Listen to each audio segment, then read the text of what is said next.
ஒரு தலைவன் எப்படி இருக்கக்கூடாது என்பது மகாபாரதம் சொல்ல அருமையான ஒரு கதை. பகவான் கிருஷ்ணனுக்கு விருந்தளித்து உபசரித்ததால் துரியோதனை கூட்டத்தில் இகழ்ச்சிக்கு ஆளானான் விதுரன். எனவே கோபம் தாழாமல் வில்லை முறித்தெறிந்துவிட்டு வெளியேறினான் அவன். தன்னை சந்தித்த கண்ணனிடம் ஆதங்கத்தை குற்றினான் விதுரன்.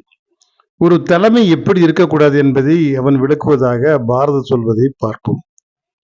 தகுதியற்ற தலைவன் ஒரு செயலை செய்வதால் ஏற்படும் விளைவுகளை கருத மாட்டான். அமைச்சர்களின் அறிவுரைகளையும் கேட்க மாட்டான். யார் யாருக்கு எது உரியதோ அதை அவன் கொடுக்க மாட்டான். வருங்கால நிகழ்வு பற்றி உணர்வு அவனிடம் இருக்காது. அவன் நாக்கு கண்டபடி பேசும், நிதானம் காக்காது. செல்வம் வந்துவிட்ட பிறகு தெய்வத்தை வழிபட மாட்டான். எது பேசுகிறோம் என்ற தெளிவுமின்றி பேசுவான். தன் எதிராளியின் வலிமையை குறித்து எடப்பிடுவான். வெற்றி ஒன்றே அவனது குறிக்கோளாக இருக்கும். அடாவடியாக செயல்படுவான். அதனால் வரும் விளைவுகளை பற்றி சிந்திக்க மாட்டான். இவை அனைத்தும் கெட்ட அரசியலின் குணங்கள். இப்படிப்பட்டவர்கள் கீழ் பணிபுரியும் தனக்கு விருப்பமில்லை என்றார் விதுரன்.